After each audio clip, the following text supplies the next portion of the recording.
Hello everyone, मेरा नाम है डॉक्टर मोहम्मद काशिफ और आज की इस वीडियो के ज़रिए हम बात करेंगे ब्रेन स्ट्रोक के बारे में। जी हाँ, वही ब्रेन स्ट्रोक जिसकी वजह से दुनिया भर में हज़ारों लाखों लोग जो है वो पीड़ित हो जाते हैं, जिसकी वजह से वो चलने, उठने, बैठने, हाथ चलाने, बोलने में जो है वो बहुत ज़्यादा मुश्किलों का सामना करते हैं।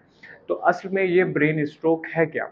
देखिए, जब हमारे ब्रेन के किसी पार्ट को, किसी हिस्से को ब्लड की सप्लाई में कोई रुकावट पैदा होती है या ब्लड की सप्लाई नहीं हो पाती, तो उस वजह से हमारे ब्रेन का वो हिस्सा जो है वो खराब होना शुरू हो जाता है या खराब हो जाता है। उसकी वजह क्या है? देखिए, उसकी वजह जो है वो जो कि मैंने आपको पिछली ऐसे बताई कि वो है ब्लड की जो सप्लाई उसमें इंटरप्शन होना, उसमें रुकावट होना। अब जब ब्लड की सप्लाई रुक जाएगी, इसका मतलब कि जो ऑक्सीजन आपके ब्रेन को जा रहा था वो नहीं जा पाएगा। इसकी वजह से आपके ब्रेन के हिस्सों को जो न्यूट्रिशन, जो खाना, जो पोषण जा रहा था, जो मिनरल्स ऐसे जा रहे थे, जो विटामिन्स ऐसे जा रहे थे, वो भी नहीं जा पाएँगे। अब जब ये सारी चीज़ें आपके ब्रेन के हिस्से को नहीं मिलेंगी, तो कहीं न कहीं उसकी जो कार्य करने की क्षमता है, वो प्रभावित हो जाएगी या शायद कि वो काम ना कर पाए। तो इस तरह की जो कंडीशन ऐसे डेवलप होती है, उसको हम कहते हैं ब्रेन स्ट्रोक। अब इस ब्रेन स्ट्रोक की वजह से आपके अंदर जो दिक्कत पैदा, आपको जो सिम्पटम आता है, उसको हम बेसिकली पैरालिसिस यानी लकवा कहते हैं। तो अगर हम ये देखें कि कितने तरह का ब्रेन स्ट्रोक होता है, तो मेजरली जो है मुख्यतः तौर पर 2 तरह का जो ब्रेन स्ट्रोक है वो इंसानों में देखने के लिए ऐसे मिलता है।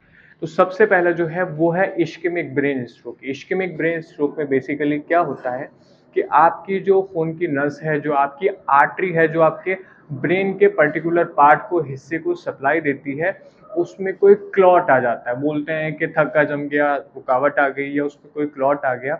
उस क्लॉट के आने की वजह से, आर्टरी में उस क्लॉट के आने की वजह से आपके ब्रेन के उस हिस्से को, पार्ट को ब्लड की सप्लाई नहीं मिल पाएगी। अब जब ब्लड की सप्लाई नहीं मिल पाएगी, जैसे कि मैंने पिछले अपने हिस्से में कहा कि जब ब्लड की सप्लाई नहीं मिलेगी तो जो सेल हैं, न्यूरॉन्स जो हैं, वो ऑक्सीजन की कमी की वजह से, वो खाने की कमी की वजह से मरना शुरू हो जाएंगे। तो सबसे पहले तो हो गया इश्केमिक ब्रेन स्ट्रोक। पूरे ब्रेन स्ट्रोक में लगभग 85% से ज़्यादा जो मामले हैं वो इश्केमिक ब्रेन स्ट्रोक के होते हैं। अब दूसरा जो होता है वो है आपका हेमरेजिक ब्रेन स्ट्रोक। हेमरेजिक का मतलब होता है कि आपकी जो नसें हैं, आपकी जो बेसिकली की जो आर्टरी है, वो फट जाए किसी प्रेशर की वजह से, मान लिया कि बीपी की वजह से या किसी एक्सीडेंट की वजह से। जब आपकी जो ब्लड की आर्टरी है, जो नसें हैं, वो फट जाती हैं, रप्चर हो जाती हैं और रप्चर होने की वजह से खून जो बह जाता है, उसकी वजह से जो कंडीशन ऐसे डेवलप होगी, उसको हम कहते हैं हेमरेजिक स्ट्रोक।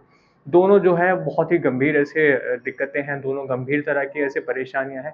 एक और छोटा-सा मिनी स्ट्रोक ऐसे होता है, उसको हम कहते हैं ट्रांजिएंट इश्केमिक अटैक। बहुत छोटा से मामले में ऐसे पेशेंट को बहुत हल्का-सा महसूस होता है कि उनको हाथ-पैर में वीकनेस हो रही है, क्योंकि बहुत मिनी स्ट्रोक कहलाता है। तो ये जो सारी दिक्कतें आपको पैदा हुई हैं, इनके अपने आप में कुछ कॉज़ भी हैं, कुछ कारण भी हैं। मान लिया कि जो मैंने कहा कि इश्केमिक ब्रेन स्ट्रोक के बारे में, उसकी सारी जो मेन वजह हैं, वो है आपका हाई ब्लड प्रेशर रहना, उसकी मेन वजह है हाई कोलेस्ट्रॉल। कोलेस्ट्रॉल मतलब कि फैट। जब आपकी बॉडी में बहुत ज़्यादा फैट इकट्ठा हो जाएगा, बहुत ज़्यादा कोलेस्ट्रॉल की मात्रा बढ़ जाएगी, तो आपकी नसों में वो कोलेस्ट्रॉल जमना शुरू हो जाएगा। अब ज़ाहिर-सी बात है कि अगर वो आपकी नसों में जम रहा है, तो उससे आपको दिक्कत ये होगी कि जो ब्लड का फ्लो है, जो खून का आपके फ्लो है आपकी नसों में, वो फ्लो कहीं न कहीं रुक जाएगा, उसमें रुकावट पैदा हो जाएगी। या अगर बहुत गंभीर तरह से ऐसे कोलेस्ट्रॉल जम गया, तो फिर तो आप जानते ही हैं कि आपको कितनी गंभीर तरह की दिक्कत से सामना करना पड़ सकता है। इसके अलावा शुगर के जो पेशेंट हैं, वो बहुत ज़्यादा इस ब्रेन स्ट्रोक के रिस्क पर होते हैं।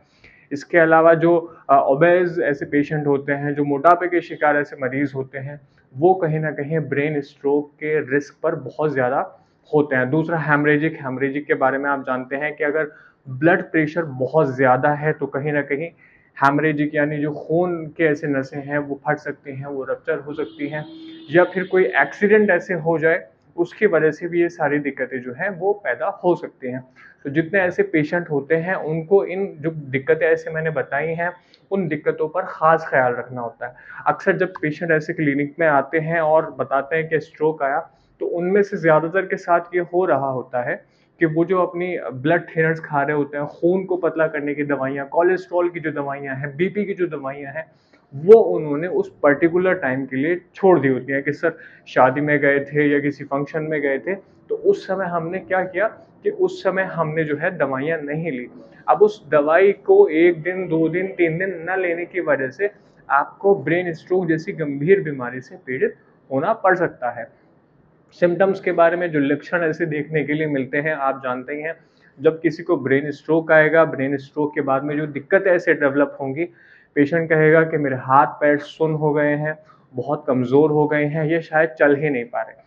या उसके साथ में उन्हें बोलने में बहुत ज़्यादा कि स्पीच में स्लरिंग होने लगी है, या जब बोलते हैं तो कुछ से कुछ ऐसे बड़बड़ाना जो है वो शुरू कर देते हैं। तो ये सारी जो दिक्कतें हैं, ये सारी जो परेशानियाँ हैं, वो ब्रेन स्ट्रोक के पेशेंट में डेवलप होती हैं। अब ब्रेन स्ट्रोक की वजह से ही जो दिक्कत ऐसे डेवलप होती है, उसको हम कहते हैं पैरालिसिस यानी लकवा। लकवा ऐसी भी बीमारी नहीं है कि आप उससे कहीं न कहीं रिकवर नहीं कर सकते। अगर आपकी विल अच्छी है, कंसिस्टेंसी अच्छी है, दवाइयाँ समय से लेते हैं, एक्सरसाइज़ करते हैं, डाइट करते हैं, तो आप इन सारी दिक्कतों से जो है, वो समय रहते छुटकारा पा सकते हैं। या मुझे ये भी कहना चाहिए कि आप जो दवाइयाँ ले रहे हैं, जो शुगर की दवाइयाँ ले रहे हैं, जो बीपी की दवाइयाँ ले रहे हैं, जो हाई कोलेस्ट्रॉल की दवाइयाँ ले रहे हैं, वो अपनी दवाइयों को किसी भी हालत में ना छोड़ें। उनके लिए अगर मान लिया कि वो दवाइयाँ छोड़ते हैं, तो उनको इसके गंभीर नतीजे भुगतने पड़ सकते हैं।